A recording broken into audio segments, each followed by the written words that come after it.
My name's John Flynn, and I was a bit forgetful for years and years. It dawned on me that something's not altogether pucker, or it shouldn't be happening like this. So I went and had a chat with the doctor. They did a mini mental state examination. The specialist then said, "We now say that you've definitely got dementia," and he said, "But it isn't the end of the world." He said, "There's still everything you can do. You do as much as you can, and don't beat yourself up about the things you can't do."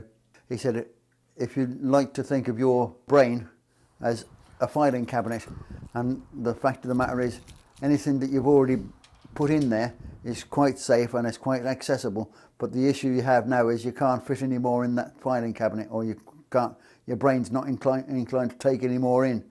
But anything that's already there, albeit from years and years ago, is quite safe." If I've told myself that I'm going to do something, then I like to make a note in a little notepad, and which is always in my pocket. And so if I'm going to go to a particular thing today, I'll just make a quick note here, say allotment, and then that goes back in my pocket.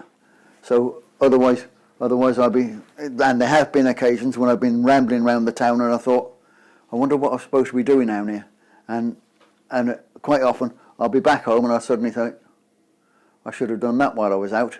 So now a thought comes to me and it goes in the book and it goes back in the pocket, and if I say, "What's for today?" I can just have a look there and say, "Oh, I'm going to the allotment later." I never forget which is my plot or my corner of the, because as far as I'm concerned, this is a part of my home, as it were. Well, you wouldn't forget where your own back garden is or your own backyard, so I wouldn't forget where my plot is. It's like a second home almost. It's somewhere that I can go and feel that I'm quite happy and I'm quite safe, and I may go out and not do anything particular. I'll just go out and start pottering around. Sometimes I do find that I've gone to do a particular thing, and then as I've gotten to the plot, I've thought, "Oh, that needs doing and this needs doing," and I get involved in other things, and I go back home and I didn't do what I've come down to do.